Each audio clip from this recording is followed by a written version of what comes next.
जय हिंद। देखिए, चीन के राष्ट्रपति को लगता था कि वो गलवान के एरिया में घुस जाएंगे और भारत पे दादागिरी दिखा के वो चले जाएंगे और भारत चुपचाप बर्दाश्त कर लेगा। उन्हें लग रहा था ये 1962 का भारत है, लेकिन ये तो 2020 का है। यहाँ मोदी जी उसका छक्का छुड़ा दिया। अभी वो बेचारा परेशान है कि हम कहाँ जाके फंस गए। एक के बाद एक बेचारे को टेंशन देखने को मिल रहा है गलवान वाले एरिया में। चीन ने तो पहले ये प्रोपेगेंडा फैलाया और माइक से बताया कि भारतीय सैनिक आप चले जाइए, ठंड का दिन आएगा तो आप यहाँ नहीं रह पाएंगे, आपको ऊंचाई सह नहीं पाएंगे। जबकि भारतीय सैनिकों को तो सहने की आदत थी ऊंचाई। उल्टे हुआ उल्टा, और चाइना के सैनिक ठंड से मर गया था। अब तक 40-42 सैनिक चाइना का ठंडा से मर गया था, और बेचारा चाइना वाला परेशान है कि भारतीयों को क्यों नहीं कुछ हो रहा है। जबकि भारतीय सैनिकों को तो 1984 से ही और से एक लंबे अरसे से सियाचिन जैसे ठंडे दुर्गम में एवं ऊंचाई पर लड़ने का आदत है। भारतीय सैनिक आधा धंस के भी बर्फ में आराम से ड्यूटी करते हैं। ड्यूटी करना छोड़िए, हम लोग तो 1984 जब टेक्नोलॉजी नहीं रहता तब तो पाकिस्तान को हराए थे ऑपरेशन मेघदूत के द्वारा। तो भारत को एक लंबा अनुभव है, लेकिन चाइनीजों के लिए ये चीज़ एकदम नया है, उन्हें समझ में नहीं आ रहा है, तो उनके लिए गले की हड्डी बन गई है।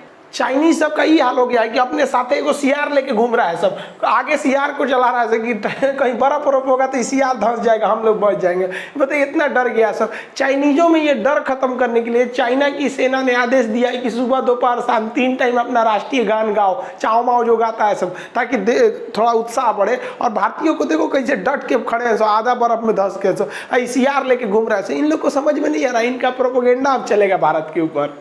देखिए, जो पैंगसो लेक है उसमें अगर ये रेड वाला एरिया देखेंगे तो ये चाइना का एरिया है। ये फिंगर 4 है जो उस साइड में चाइना यहाँ पे कब्जा करके बैठा है, और ये रेड वाला एरिया यहाँ टैंक लगाया है। भारत ने होशियारी किया कि ब्लैक टॉप पर्वत, जिसके हम पहले ही वीडियो बना दिए हैं, ये ग्रीन वाले एरिया पे भारत ने अपने लगा दिए हैं टैंक्स वगैरह सब कुछ। अब ये बहुत ज़्यादा हाइट पर है, हाइट से हम लोग यहाँ आराम से देख सकते हैं, इसको भी देख सकते हैं, तो यहाँ पे आराम से देख सकते हैं। और भारत ने अपने टैंक्स को पीछे लगा के रखा है, जिससे कोई प्रॉब्लम नहीं हो रहा है। अब वहाँ से चाइनीज हमको बैनर पे लिख के दिखा रहा है सब कि तुम किस एरिया में हो, चाइना के एरिया में हो। तो पहले भारतीयों को दिखाते थे, अब भारत वाले दिखा रहे हैं सब कि भाई तुम चाइना के एरिया में नहीं, तुम इंडिया के एरिया में हो। तो ये फर्स्ट टाइम ऐसे हुआ है कि अब भारत वाला बैनर दिखा रहा है। यहाँ भारत वाले एक गलती कर रहा है सर। भारतीय सेना को दिखाना चाहिए ना कि आप तिब्बत देश में हो, तो इससे एक और दिक्कत हो जाता है भाई, उनको दिमाग खराब हो जाता है वहाँ पर कि भाई ये सभी तिब्बत का मामला कहाँ से उठा रहा है, क्योंकि धीरे धीरे तो तिब्बत के, लेकिन भारत ऐसा क्यों नहीं कर रहा है, क्योंकि एक्चुअली वो तो भारत का एरिया है, तिब्बत का तो है नहीं।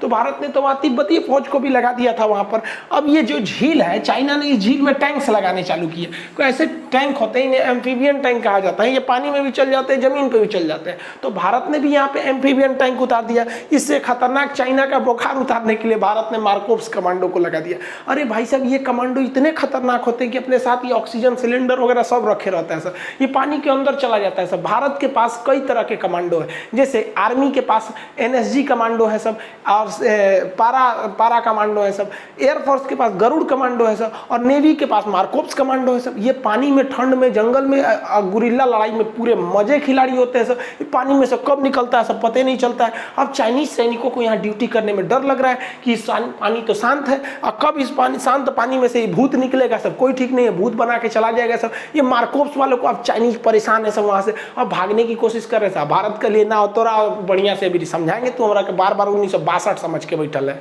चाइनीज बार बार गलती करते थे सब, घुस जाते थे, कहते थे कि तुम्हारा एरिया है। तो भारत ने इस बार व्यवस्था कर दिया। क्या किया वहाँ पे, इस तरह फेंसिंग बिछा दिया, तार बिछा दिया, और कहा कि ओनिए रहना, और तार के अगर इधर आए ना तो तुम्हारे अब्बा खड़े हैं लोग इधर, बाबूजी तो रहे यहाँ पे, धून देगा सब यहाँ पे। अब नहीं कहना कि गलती से आ गए थे, वापस जाओ वापस जाओ। बहुत अच्छा काम किया। और अगर भारत ने ये काम पहले किया रहता तो इन आज कुत्तों को ये हिम्मत नहीं हुई रहती कि भारत में घुस के कहते सब कि ये चाइना के एरिया है। खैर कोई बात नहीं, देर से सही लेकिन जागे तो सही। तो भारत को सोचता है कि अब जितने भी पाकिस्तान और चाइना वाले बॉर्डर है, अब तो नेपाल वाले बॉर्डर के साथ भी फेंसिंग कर दो सर, जो ना तो ये सब बार बार कोसते रहेगा सब कि हमारा एरिया है, हमारा एरिया है। चाइना ने भारत को डराने के लिए मिसाइलों का तांडव दिखाने लगा। उसने भारत के सीमा पर मिसाइलें लगा दी यहाँ पे, और बताया कि ये भाई बहुत खतरनाक मिसाइल है, इससे एयर डिफेंस हो जाएगा, हिंदुस्तान की जहाज कुछ नहीं कर पाएगी। तब तक इसरो के सैटेलाइट ने ऊपर से इमेज कैप्चर किया तो पता चल गया भाई इसके पास जो है ना,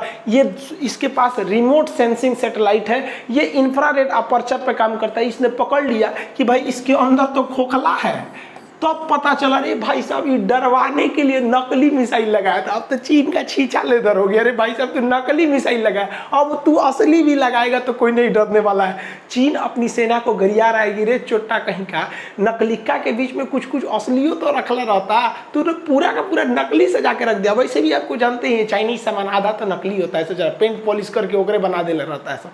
तो इसरो को भी बेइज्जती नहीं करनी चाहिए, बेचारा पगला है, पगला दे दीजिए। चीन को लग रहा था कि ओली साहब उसका बहुत बड़ा साथ देंगे, ओलियो साहब अब क्या करेंगे भाई, नवंबर में हमारे थल सेना प्रमुख कहाँ जा रहे हैं, नेपाल में। और विडंबना देखिए, ये जो भारत को मतलब युद्ध की सपना देख रहे थे, इन्हीं के देश में हमारे थल सेना प्रमुख नरवणे साहब जाएंगे और उनको यही नेपाल के लोग इज्जत के तौर पर नेपाल के सेना प्रमुख की उपाधि देंगे कि आप नेपाल के भी सेना प्रमुख हैं और भारत के भी सेना प्रमुख हैं। ये परंपरा भारत और नेपाल में बहुत पहले से आ रही है। ये दादाजी जो हैं वो बिगाड़ने की कोशिश कर रहे हैं, कृपया करके हम लोग को मत लड़वाइए आप अपनी चक्कर में यहाँ पर।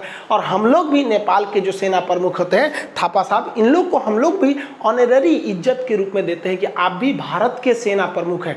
यानी इतना अच्छा संबंध को ये भाई साहब बिगाड़ने पर लगा हुआ है। हद है भाई साहब, ये गजब है। इतिहास में इसको पढ़ाया जाएगा कि एक ऐसा भी प्रधानमंत्री था। हमारे यहाँ एक तो ऐसे को मामा थे, नाम था उनका कंस मामा, आपको तो पता होगा। अब चाइना ना भारत को घेरने के लिए सोच रहा था, तो सोचा इधर से नेपाल को खड़ा कर दे, इधर से पाकिस्तान को खड़ा कर दे, तो 2 पर हम इधर से इधर अपने घेरेंगे। 3 ओर से घेरने के लिए सोच रहा था। नेपाल घुस गया आर्मेनिया की लड़ाई में, तुर्की के गुलामी में, तब तक नेपाल नहीं पाकिस्तान चला गया उधर। तब तक पाकिस्तान के देख रहे हैं बाजवा साहब, इनको तो भाई सपना प्रधानमंत्री का है, ये पाकिस्तान में कारमंडल बचा दिया, सिंध प्रांत के कमिश्नर को उठवा लिया यहाँ पर। और इमरान खान के खिलाफ भयानक प्रदर्शन हो रहा है। ये भाई साहब की मतलब शादी तो इनका टूटते रहता है, गद्दी छूटने वाली है। शादी तो छूटिए गया, क्या दिक्कत, शादी तो कभी कर लेते हैं ये लोग, कोई दिक्कत नहीं। अब ये देखिए के रख ले होगा एगो एक्स्ट्रा में, तो यहाँ समझ रहे हैं। तो इनकी सरकार जाने वाली है, तो ये पाकिस्तान अपने में बेचारा उलझ गया है।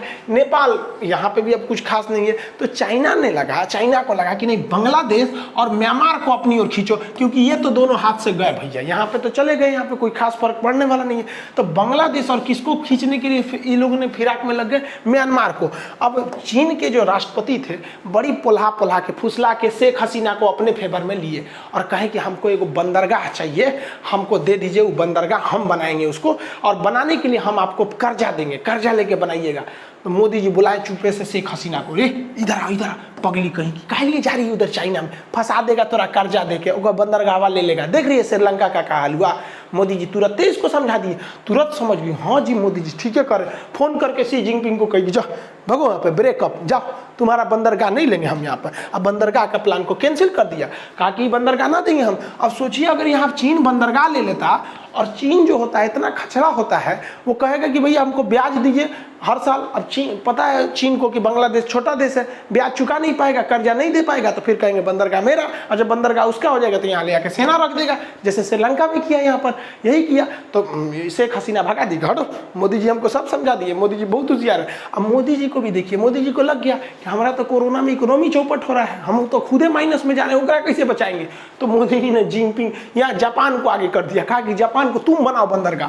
तो एक और बंदरगाह जापान को दिला दिया गया, और जापान फिराक में जो बांग्लादेश का सोनाडिया जो बंदरगाह है, इसको रिकंस्ट्रक्ट करने की भारत और जापान मिलकर। अब चाइना का मुंह लटक गया, किसे चुरा कहीं का, नेपाल भी गया, पाकिस्तान भी गया, बांग्लादेश को। अब वो सोचा म्यांमार को अपने फेवर में लिया जाए, क्योंकि भारत और म्यांमार को अगर खरमंडल मचा देंगे तो पूर्वोत्तर राज्य का विकास रुक जाएगा।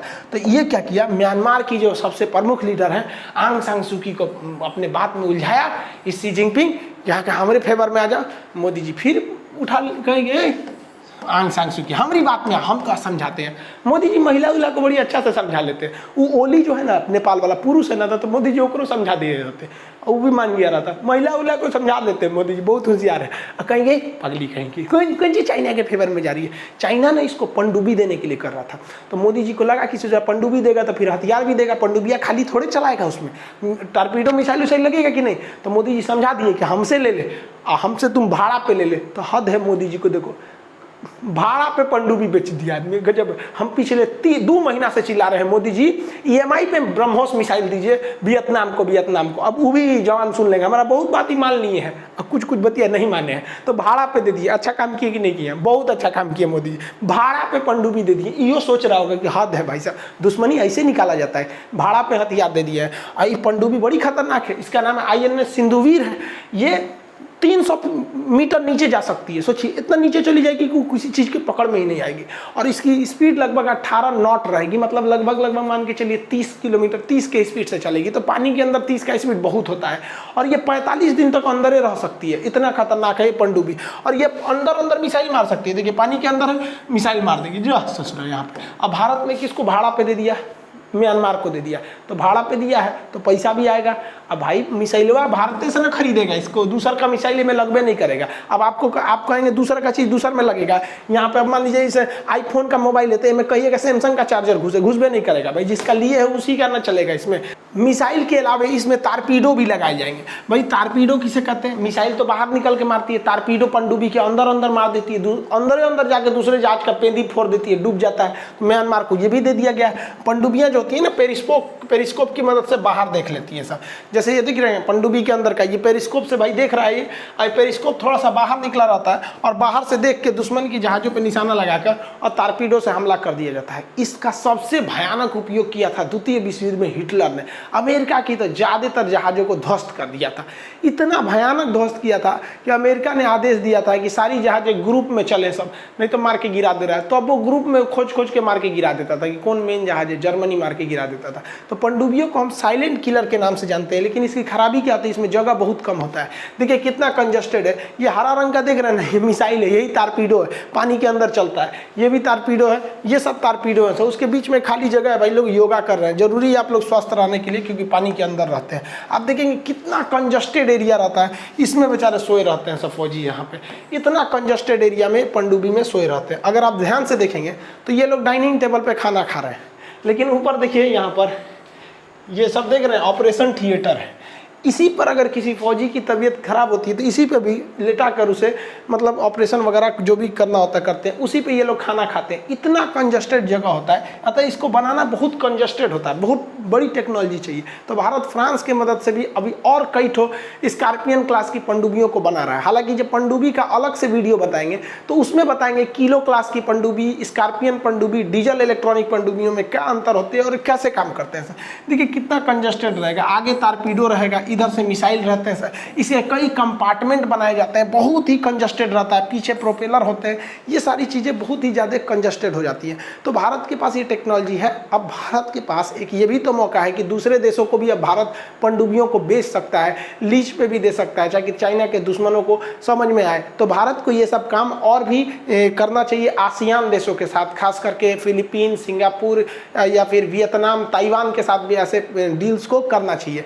ये तो भारत के पक्ष में रहा। अब चाइना परेशान है कि सोच रहे हम गलवान में क्या घुसे, ही तो हमारा इंडिया वाला सब पूरा एशिया दौरा हमसे दुश्मनी ले रहा है सर। तो चाइना को भी सबक सिखाना जरूरी था, लेकिन चाइना ने एक खतरनाक गेम खेल दिया आसियान में। उसने वहाँ पर कंबोडिया के नीचे एक युद्ध के लिए एक तत्कालिक नौसेना का बेस ले लिया है। लेकिन भारत के पास की भी उसका काट है, इसको हम लोग कभी नेक्स्ट वीडियो में चर्चा करेंगे कि उस जो नेवल बेस लिया गया है उसका भारत किस तरह से काउंटर कर सकता है। मिलेंगे नेक्स्ट वीडियो में। जय हिंद।